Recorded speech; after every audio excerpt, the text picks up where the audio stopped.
Today we're going to continue looking at some factoring. It's still in section P5. We are going to be factoring by still finding the GCF. We're going to look at the sum and difference of two cubes and then factoring with a higher degree polynomial. So I've stressed this for yesterday's video, but same thing today. When you're factoring, you always want to make your first step to be looking for a GCF. So if we look at a few examples here, 3x squared plus 18x plus 27, if I want to factor, notice that if I start with the numbers, they do all have a number in common. They all have a 3. It doesn't look like they all have a variable though, so 3 would be that GCF. If I factor out the 3, we're left with x squared plus 6x plus 9. But now, as you can see within the parentheses, we have something that we can continue to factor. Since there's no lead coefficient because we factored out that GCF, we're just looking to find numbers that multiply to 9 that add to 6. So I keep the GCF on the outside while I turn that trinomial into a binomial. We know that we're going to start with the x's. Everything is positive. What multiplies to 9 but adds to 6 would be 3 and 3. There's nothing else that I can factor any further. Keeping that GCF on the outside, this is my new factored answer. If we look at the second problem, 9x squared minus 81, once again, notice that those two numbers have something in common. They have a 9.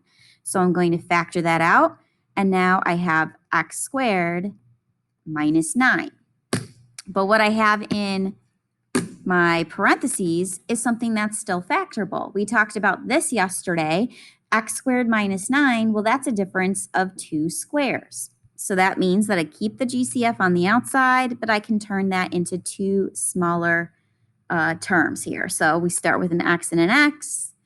If it has to multiply to a negative, I know one's positive and one's negative, and 9's that perfect square. So that means it's 3 and 3. I can't factor either one of those any further. Keeping that GCF out in front, this is my final answer. So pause the video and see if you can factor this. Hopefully you noticed that we not only had a number for a GCF, we in this case also had a variable.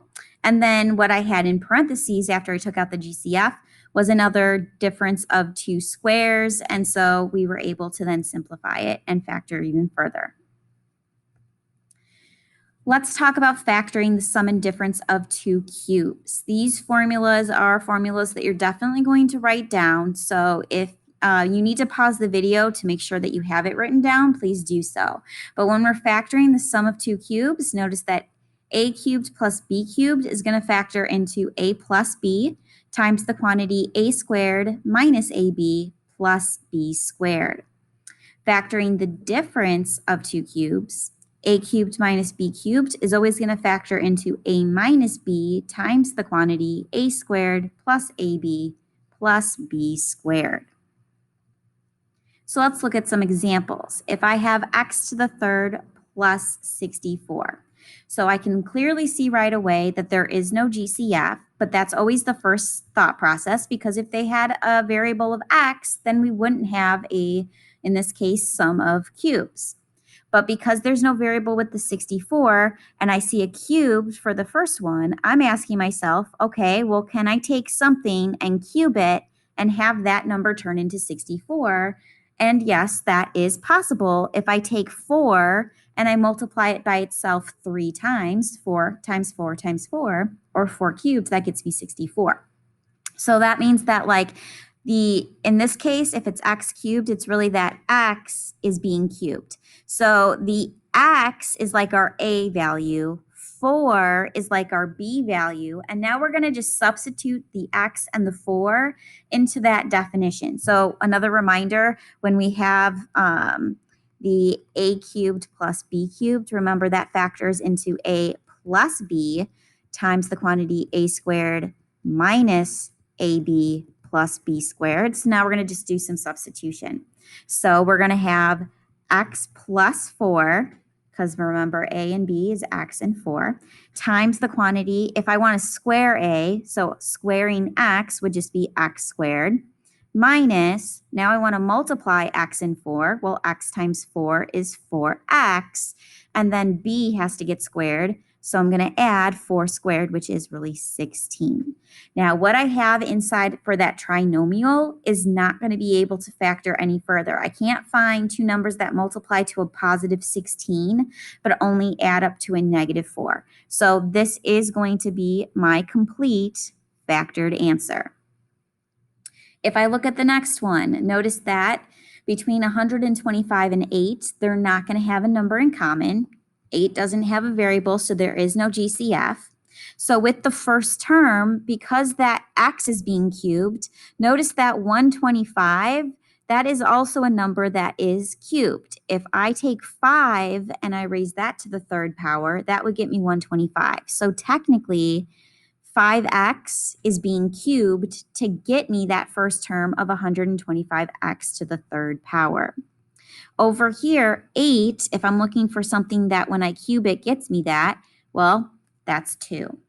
So remember, the first term here is like representing our A, and then the second term is representing our B. Because there's a subtraction sign, remember our definition, if it's A cubed minus B cubed, then we want to factor it into A minus B times A squared plus AB plus B squared. So now, once again, we're going to do some substitution. So we're going to have 5x minus 2 to start us off. Now in the second parentheses, if I want to square A, just be careful. It's not just the x that's getting squared, it's the 5 as well. So 5 times 5 is 25. So it's 25x squared. Plus, now I want to multiply the A term and the B term. So 5x times 2 would be 10x plus, and now I want to square B. So 2 squared would be 4. And then once again, that trinomial, once you factor this sum or difference of two cubes, that's not going to be able to factor any further. So then this would be your final answer. So please pause the video, see if you can factor x to the third minus 216. Hopefully you recognize that 216 is really 6 cubed. So then plugging the x in for A and the 6 in for B, you're able to get this factored answer. And that's what I was looking to have us do today.